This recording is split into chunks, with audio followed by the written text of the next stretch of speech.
Moi, je pense que notre territoire est pas mal, hein. Il y a des jolies châtaigneraies ici.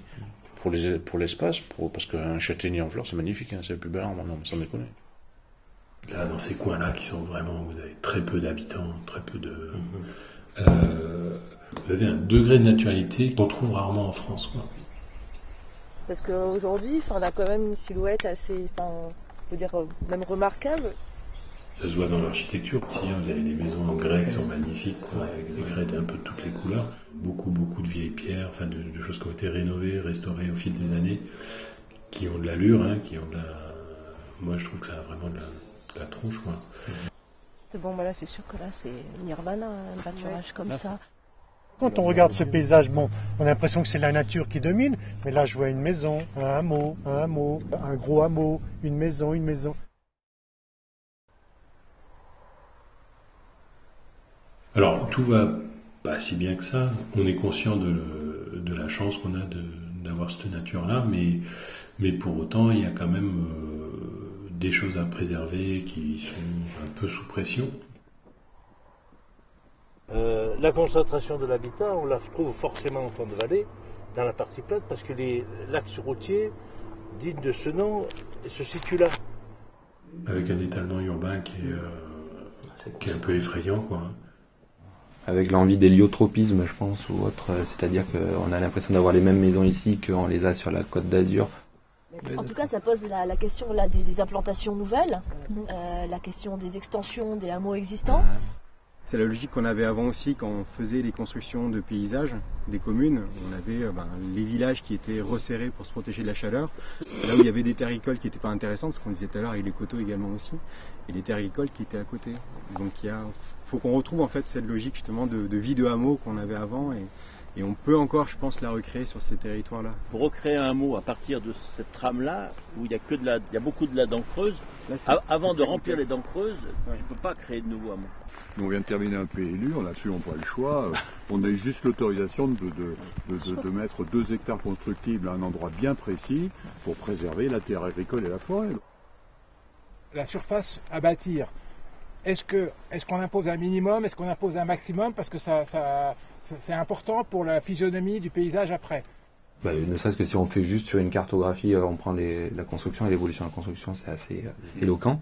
Pas des trop grandes parcelles, parce que sinon on arrive à un peu n'importe quoi dans la vallée, et ça devient plus esthétique. On comprend plus l'histoire de la vallée, on comprend plus sa géographie, si ça devient un peu de la dissémination partout, quoi. C'est intéressant de regarder ces sortes de champignons là, ces maisons très espacées, avec aucun cheminement piétonnier. On a pu l'éprouver. Voilà, on l'a éprouvé. Certains ont fait tout le tour. Est-ce que les centres de village ils sont remplis ou alors les maisons sont vides? Il y a plein de logements vacants. Oui. Si, en termes de rénovation et de nouvelle énergie et d'isolation, on pouvait les réhabiliter, mais ce serait formidable. Mais il y a aussi que si on regarde toutes ces maisons, je ne suis pas certaine qu'elles soient habitées toute à l'année. Ça, c'est clair. Ça, c'est dommage. J'aimerais savoir sur toutes ces maisons qui sont là. J'ai cru comprendre que 47% des touristes en Ardèche sont des résidences secondaires.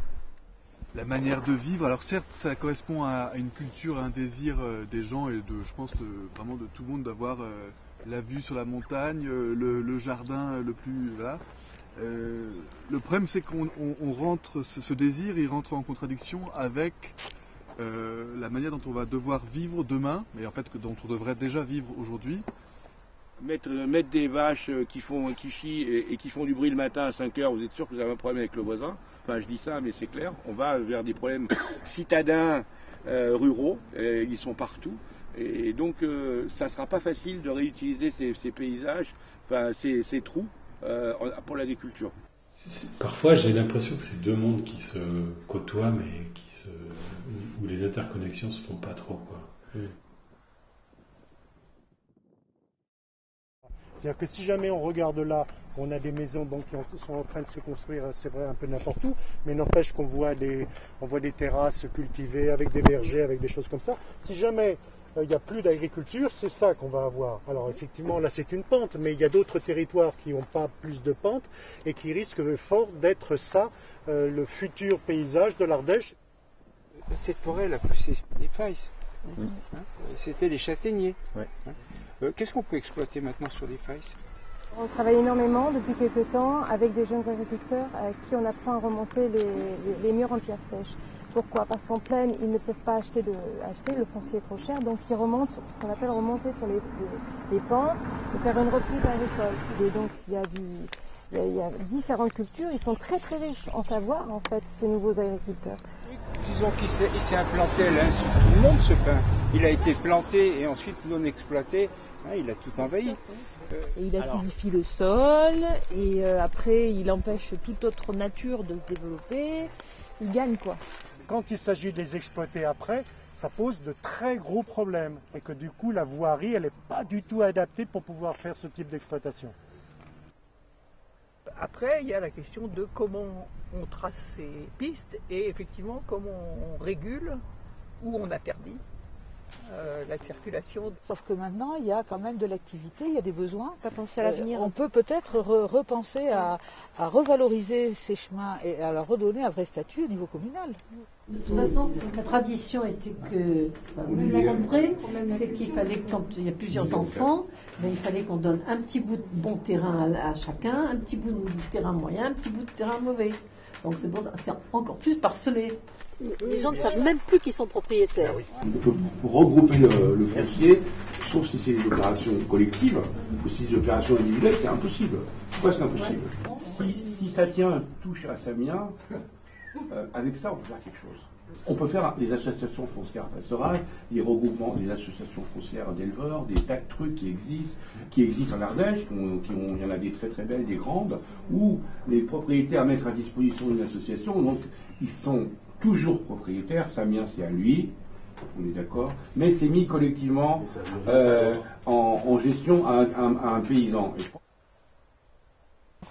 Si on prend que ça, effectivement, je suis entièrement d'accord avec lui, et en plus c'est orienté au sud, donc là au niveau terrain c'est pas génial. Par contre, pourquoi ne pas avoir les deux?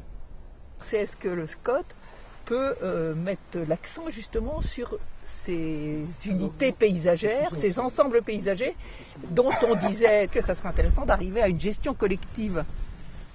Le développement urbain, peut-être qu'il n'est pas adapté, peut-être qu'il faudrait réduire aussi pour pouvoir ramener de la population et ramener de l'emploi et des services dans ce qu'on appelle aujourd'hui des villages. Donc voilà, ça c'est aussi toute une série de problématiques, je pense, qui sont à l'origine effectivement de ce saccage progressif et latent en tout cas de nos paysages locaux, quoi.